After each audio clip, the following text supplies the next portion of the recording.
Hi friends, welcome back to my channel. இன்னைக்கு நம்ம என்ன ரெசிபி பார்க்க போறோம்னா 3 layer custard pudding தான் பார்க்க போறோம். இது ரொம்ப சிம்பிளான ரெசிபி, ஈஸியான ரெசிபி. கண்டிப்பா நீங்க எல்லாரும் ட்ரை பண்ணி பாருங்க. அதுக்கு முன்னாடி என் சேனலை யாரும் சப்ஸ்கிரைப் பண்ணலனா kindly subscribe பண்ணிக்கோங்க. அப்படியே பக்கத்துல இருக்க bell icon-ஐயும் turn on பண்ணிக்கோங்க.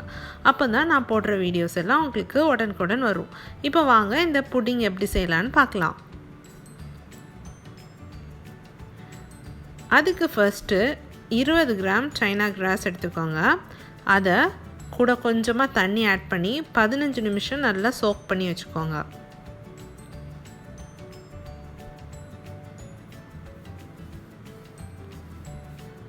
சைனா கிராஸ் வந்துட்டு இப்போ நல்லா சோக் ஆயிடுச்சு. நான் இன்றைக்கி 1/2 லிட்டர் பால் எடுத்திருக்கேன். பாலை வந்து நல்லா கொதிக்க விட்டுருங்க. அது கூட வந்துட்டு 3லேருந்து 4 டேபிள் ஸ்பூன் வந்து சீனி ஆட் பண்ணிக்கோங்க. அது கூடவே நம்ம நல்லா சோக் பண்ணி வச்சுருக்கிற சைனா கிராஸையும் ஆட் பண்ணிடுங்க. ஆட் பண்ணிவிட்டு நல்லா மிக்ஸ் பண்ணி விடுங்க. அந்த சைனா கிராஸ் வந்து பாலில் வந்து நல்லா கரையணும். அந்த அளவுக்கு அதை வந்து நல்லா மிக்ஸ் பண்ணிக்கோங்க. இப்போது இன்னொரு பவுலில் வந்துட்டு ஒரு 2 டேபிள் ஸ்பூன் வந்து கஸ்டர்ட் பவுடர் எடுத்துக்கோங்க. அது கூட கொஞ்சமாக தண்ணி ஆட் பண்ணி நல்லா இப்படி கரைச்சி வச்சுருக்கோங்க. இப்போ இதை வந்து இந்த பாலில் ஆட் பண்ணிக்கோங்க.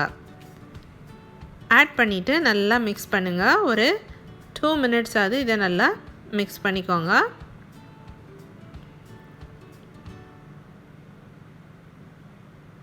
இதை வந்து ஒரு 2 நிமிஷம் நல்லா பாயில் பண்ண விட்டுருங்க. இப்போ இப்படி நல்லா பாயில் ஆனதும் பால் நல்லா கொதித்ததும் வந்துட்டு இதை ஆஃப் பண்ணிடுங்க. ஆஃப் பண்ணிவிட்டு 3 போர்ஷனாக இதை தனியாக பிரித்து வச்சுக்கோங்க.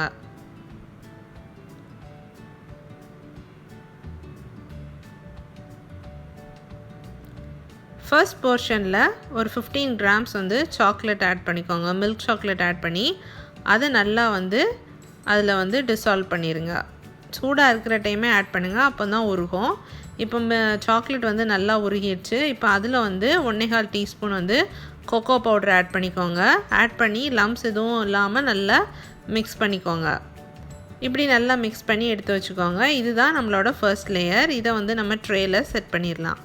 ஃபர்ஸ்ட் லேயரை வந்து ட்ரேயில் ஊற்றி ஒரு 5 நிமிஷம் வந்து ஃப்ரிட்ஜில் வச்சு எடுத்துக்கோங்க. ஃப்ரீசரில் வைக்க வேண்டாம், கீழே ஃப்ரிட்ஜில் சும்மா வச்சுட்டு 5 மினிட்ஸ்க்கு அப்புறமா வெளியே எடுத்துக்கலாம். 5 மினிட்ஸ் நீங்கள் ஃப்ரிட்ஜில் வச்சா இது நல்லா செட் ஆயிரும். இப்போ மிடில் லேயர் வந்து நம்ம கஸ்டர்டை தான் ஆட் பண்ண போகிறோம். ஸோ வந்து அதில் ஒரு 1/2 டீஸ்பூன் வந்து வெனிலா எசன்ஸ் ஆட் பண்ணி நல்லா மிக்ஸ் பண்ணி வச்சுக்கோங்க. தேர்ட் போர்ஷனில் வந்து ஒரு 1/2 டீஸ்பூன் வந்து இன்ஸ்டன்ட் காஃபி பவுடர் ஆட் பண்ணி அதையும் நல்லா மிக்ஸ் பண்ணி எடுத்து வச்சுக்கோங்க.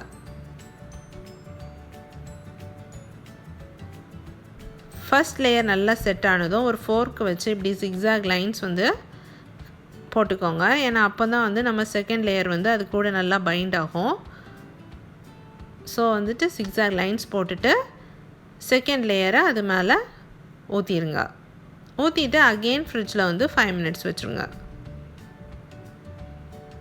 வச்சுட்டு மறுபடியும் ஃப்ரிட்ஜிலேருந்து எடுத்ததும் அதே மாதிரி ஃபஸ்ட் லேயருக்கு போட்டது மாதிரியே செகண்ட் லேயர்லேயும் zigzag லைன்ஸ் போட்டுக்கோங்க. போட்டுட்டு நம்மளோட தேர்ட் காஃபி லேயரை வந்து அதில் ஆட் பண்ணிக்கோங்க.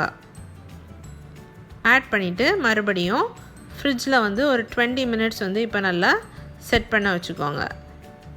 செட் பண்ணி எடுத்ததும் சைடில் வந்து ஒரு நைஃப் விட்டு நல்லா லூசன் பண்ணிக்கோங்க. மோடில் இருந்து அப்போ தான் ஒட்டாமல் நமக்கு வரும். ஸோ எல்லா சைடும் இப்படி வந்து எடுத்து விட்டுருங்க. இப்போ ஒரு பிளேட்டில் அதை டீமோல்ட் பண்ணிடுங்க. பண்ணிவிட்டு இப்போ உங்களுக்கு என்ன ஷேப் வேணுமோ அந்த ஷேப்புக்கு நீங்கள் கட் பண்ணிக்கலாம்.